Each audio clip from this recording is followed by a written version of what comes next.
মনে হইতেছে কোনো দান হইব না। হ্যাঁ, পুরাই তো ধরা খেয়ে গেলাম। অ্যাক্টিংও তো কোনো কাম হইল না, বিস্কুটও তো দেখি না, গেল কই?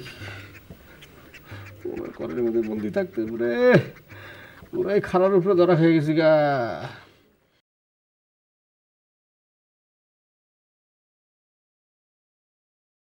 তুই কি আমার কাছে আইতেছিলি? হ। মাইক ছাড়া আটটাছ, মাইক তুই কই? আরে মাইক হরেনের দোকানে রাখছি, আর ওই যে মাইক আলারে কইছি যে ওখানে বসে চা খাইতে। খালি কি চা খাইতে কইছ? ওরে না, লগে পাউরুটিও খাইতে কইছি। কত দূর গেছিলি? মেলা দূর গেছি, ও একেবারে। আচ্ছা কাম কর, আমার আরো কটা টিকিট দে। আরো টিকিট? হ্যাঁ, যা দিছিলি সব তো সেল হয়ে গেছে। আমি বুঝি না কোন বলদেরা তোর কাছ থেকে বেশি টাকার টিকিট কিনে লয়ে যেতেছে। আচ্ছা এটা তোর জানার দরকার আছে, তোর টিকিট সেল হইতেছে, এটা অনেক বড় কথা না। দে টিকিট দে। কারো একটা আব্বাস স্যারমের লোক কথা কইলি, আমি ভুলে গেছি হ্যালো কথা বলা লাগবো তো আবার। আসসালামু আলাইকুম বস। বস আছেন ভালোই? বস আইলেন না তো? না না, যাত্রা চলতেছে ভালোই, অসুবিধা নাই, কোনো দিকে ডিস্টার্ব হইতেছে না। না না না না বস, আমারটা রিকোয়েস্ট আপনি শোনেন, আমরা কিন্তু আমন লাগবো বস।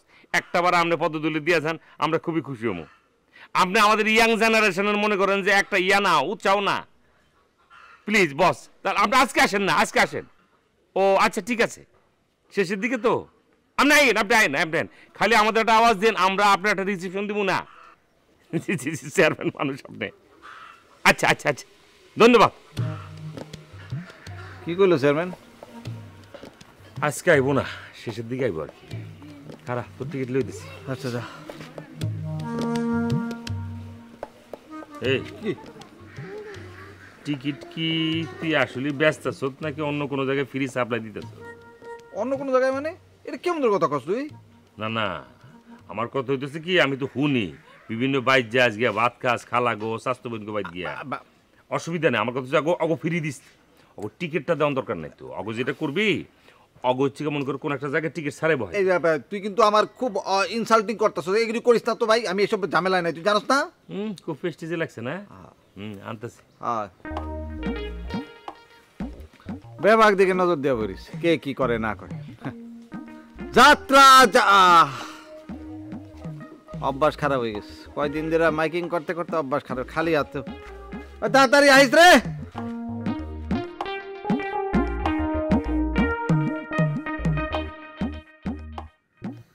কি করবা? ভাবি তো আমাকে দুজনটা আটকায় রাখছে, একদম বাইরে থেকে তালা দিয়ে রাখছে। দরজা না খুললে তো মুশকিল রে। তলপেটের অবস্থা কাহিল, পুরো ফুল জ্যাম হয়ে গেছে।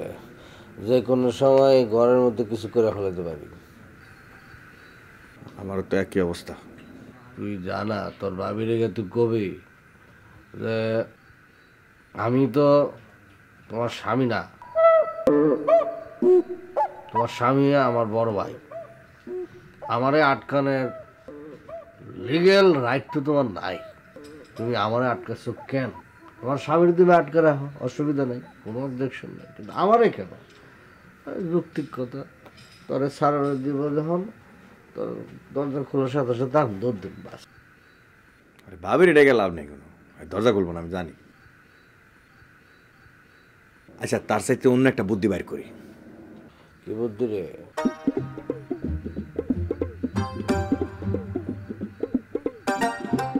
পাইছি।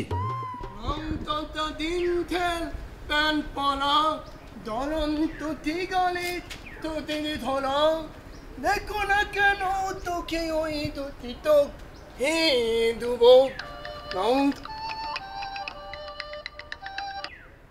হ্যালো না না দোস্ত, আমার একটা উপকার কর না। কি উপকার? দোস্ত কালকে যাত্রা দেখছি বইলা ভাবি তো আমগো দুই ভাইরে আটকে রাখছে। কি করতে যাইলাম? আচ্ছা তুই আইসা আমগো দরজাটা একটু খুলে দেস না। পাগল পাইছো তুমি আমার। আমি তোর দরজা খুলতে যাই, তোর ভাবিদের জিনিস দেখলে আমার শান্তিতে বাড়ি ফেলবে না। আরে বাড়িতে ঢোকার সময় একটু দেখো, ঢুকলেই তো হইলো, বুঝছ না? 1 মিনিটের মামলা। তুই একটু সাবধানে আইসা দরজাটা খুইলেই দিবি, তোর আমরাও দিব তোর। ঠিক আছে এত চিন্তা করিস না। তুই আমার বন্ধু বিপদে বলেছিস, আর আমি কাজে আসবো না। আসতেছি, চিন্তা করিস না। কিন্তু তোর ভাবির না আমি নিজেই কিন্তু খুব ভয় পাই। আমি আসতেছি, এখনই আসতেছি।